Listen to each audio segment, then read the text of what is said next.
The ongoing debate of whether cable TV or individual streaming subscriptions is better, because the recent announcement of Disney and Warner Bros. Discovery offering a new streaming bundle combining Disney Plus, Hulu, and Max, while also in the same breath, Comcast is launching a three-way bundle with Peacock, Netflix, and Apple TV, will probably have subscribers asking themselves, is this worth it, or was the age old cable TV model better?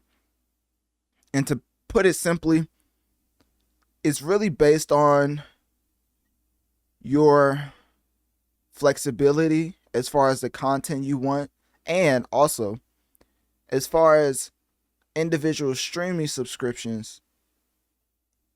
If you prioritize channel for variety, I would think cable TV may be better because of it offering live sports, news, and local programming. Whereas individual streaming subscriptions is more of the service you want, is more specific to the streaming platform via a Netflix, Disney Plus, or HBO Max. And obviously, you can cancel anytime. With cable, it's more of a subscription model, but canceling it is not as straightforward as canceling your streaming subscriptions. So I don't want to confuse the people who are listening, because you're probably wondering to yourself, well, I still don't know which one is better. I would probably say, in all honesty, streaming platforms are going back to the old ways of cable TV in the way of offering multiple platforms on one service. Because with this newest evolution of bundling with Disney Plus, Hulu, and Max, it will be available soon. And the purpose is to provide the greatest collection of entertainment for the best value in streaming. So that is just very reminiscent of cable TV, in my personal opinion. And as far as the brands included, ABC, CNN, DC, Discovery, Disney, Food Network, FX, HBO, HGTV, Marvel, Pixar, Searchlight, and Warner Bros. Are all under the included platforms of Disney, Hulu, and Max. And of course, the key features that they was promoting is the ad-supported, the ad-free options available in both formats for consumer flexibility. And if you wanted to subscribe, subscribers can purchase the bundle from any of the three streaming platform websites. As far as the executives coming out and talking about this deal, because it's a pretty big deal, because streaming platforms, the only reason they existed like they did or like they are now is simply because of Netflix's model having so much success, to the point where Disney, Warner probably looked at their IP and felt like they could do the same thing. I mean, why do you think Disney let Netflix run all of those Marvel TV shows only to steal Daredevil, Luke Cage, Jessica Jones, Iron Fist for their own platform? I mean, one of the biggest TV shows coming to Disney Plus is Daredevil. So, with that being said, I think in the overall market and financial context, this is to compete with Netflix, of course, because they're the reason that these individual streaming platforms exist in the first place. As far as the evolution of it, Netflix started a whole evolution of people just taking their IP and starting their own streaming platform. But now with the pandemic, the challenges faced in the streaming market, they're wondering if it's a sustainable model, which is why you're seeing these humongous platforms starting to combine, reminiscent once again to cable TV. As Disney has over 100 million subscribers, Hulu has 50 million subscribers, and Max, including HBO, has over 97 million homes as far as subscribers. Because some subscription models, you need to have that subscription at a certain location so that if you're out of the location, you don't have to like approve it or whatever. It's like very different with household subscription. Anyways, as far as Netflix subscription um numbers currently, let me see. So Netflix current subscription numbers is 269 million worldwide. So think about that. The numbers I just ran off with Disney is the biggest with 100 million subscribers. Hulu has 50 million subscribers. Max, including HBO, has 97 million homes. And Netflix has a whopping 269 million subscribers. So safe to say, as far as the dominance that Netflix has over the streaming market, it doesn't seem to be going anywhere anytime soon.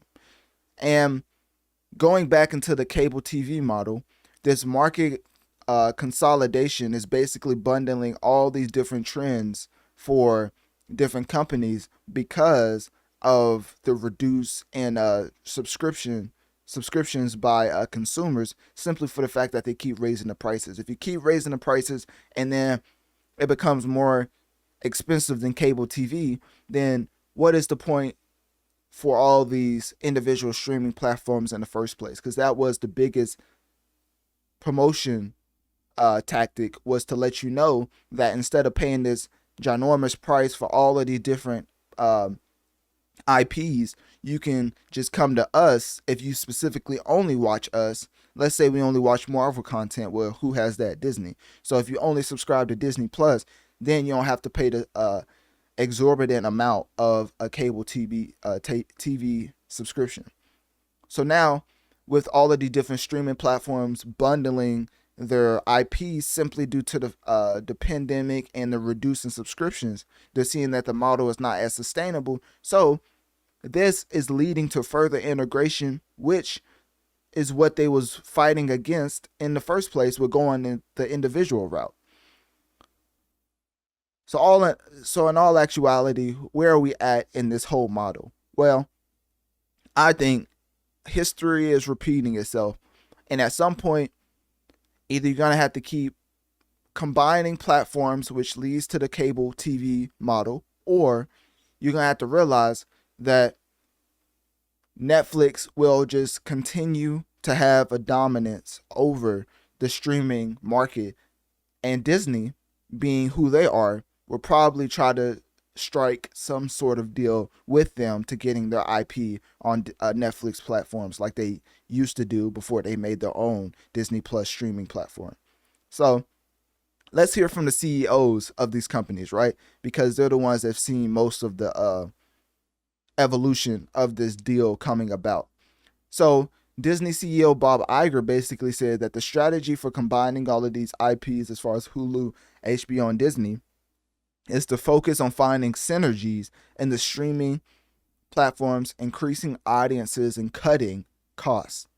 Cutting costs is a big one, because if you've seen all the recent happenings of 2024, Lord knows that every single company is cutting costs by letting a plethora, not even, it's just several exorbitant amount of people off. Like they're laying everybody and their mom off to cut costs. So now they're looking for other ways to cut costs, and what's easier than having somebody help you and sharing that overhead as far as running a platform. So that is where the cutting costs, I think, is the most pivotal.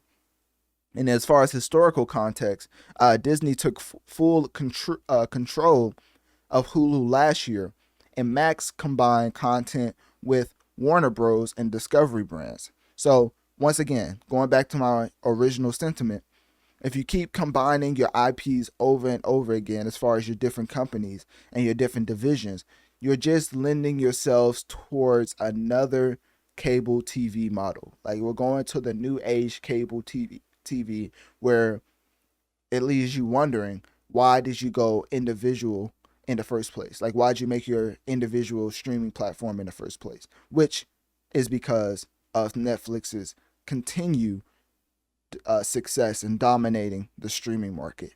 So these companies are realizing that they can't replicate what Netflix did. What Netflix did is seemingly impossible to replicate, because you would think having Star Wars, Marvel, and whatever else Disney owns, because they own a lot, will lend you to even compete by yourself to Netflix. And like I read off the numbers, they have the biggest subscriber count, which is 100 million. But guess what?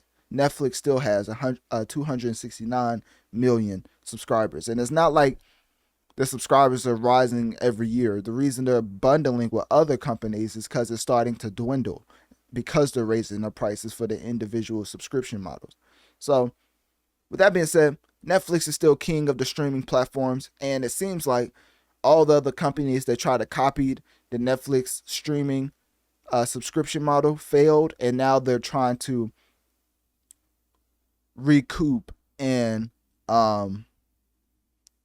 basically recover by having their enemies team up with each other to try to take out Netflix. So we'll see if it ends up working in the long run, or if it would just come full circle into everybody teaming back up again, except for Netflix, of course, because they're dominant. But everybody teaming back up again as far as the other companies to make a new age cable TV. So with that being said, click my link tree in my bio. Let me know on one of my social medias.